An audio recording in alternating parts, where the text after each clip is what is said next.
আধুনিক যুগে পুরনো ঐতিহ্য রীতিরেওয়াজগুলো খুব একটা দেখা যায় না।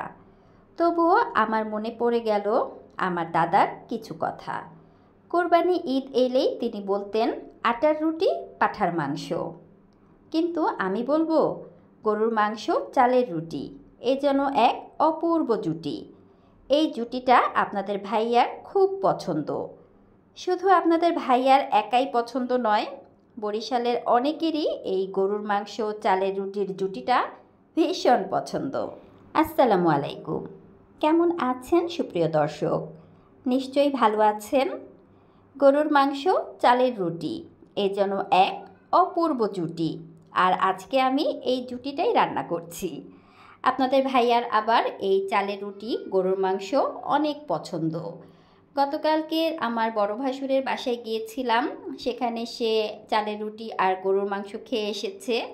তো আপনাদের ভাইয়ার যেহেতু এই খাবারটা অনেক পছন্দ, তাই আজকে সকালের নাস্তায় আমি তার জন্য চালের রুটি আর গরুর মাংসটাই রেডি করলাম। আমি রুটিগুলো বেলে দিলাম আর আপনাদের ভাইয়া রুটিগুলো ভেজে দিচ্ছে। সে আবার অনেক সুন্দর করে এই রুটিগুলো ছেঁকতে পারে। আমার কাছে মনে হয় আমার চেয়ে সে ভালো পারে। আমি ভাজতে গেলে অনেক সময় দেখা যায় লাল হয়ে যায়, কিন্তু আপনাদের ভাইয়া যখন ভাজে রুটিটা একদমই পুড়ে যায় না বা লাল হয়ে যায় না। আমার কাছে অনেক ভালো লাগে। তাই আমি যখনই চালের রুটি বানাই, এই ভাজার কাজটা আমি তাকেই দিয়ে থাকি। তো চালের রুটি আর গরুর মাংস রেডি। আজকে আমার বাসায় গেস্ট ছিল, আমার ছোটো বোনের হাজব্যান্ড শাহ আলম ছিল। তো শাহ আলমের জন্যই অপেক্ষা করছিলাম, আমরা একসাথে নাস্তা করব। তো এই তো রুটি ভাজা শেষ, টেবিলে খাবারগুলো আমি রেডি করে নিলাম। গরুর মাংস, চালের রুটি, পায়েস, আরও ছিল মিষ্টি। তো আপনাদের ভাইয়া, আমি আর শাহ আলম আমরা তিনজন চালের রুটি আর গরুর মাংস খাচ্ছিলাম। আমাদের কন্যারা এখনও ঘুমাচ্ছে, তারা কখনোই সকালে নাস্তা করে না। তারা খেতে খেতে দেখা যায় দুপুর হয়ে যায়। তো এখন আবার বিকেলবেলা আমি সকালে যে আটাগুলো কাই করেছিলাম তারই কিছু অবশিষ্ট অংশ ছিল, আর ওইগুলো দিয়ে এখন আমি পিঠা বানিয়ে দিচ্ছি। এটাও কিন্তু মাংসের পিঠা। রাহা আর রিদি দুজনের আবার এই মাংসের পুলি পিঠাটা অনেক পছন্দ। তো আমার কন্যারা যেহেতু এই পিঠাটা পছন্দ করে, তাই সকালে যখন আমি চালের রুটি বানাচ্ছিলাম তখন কিছু ডো আবার ওদের জন্য রেখে দিয়েছিলাম।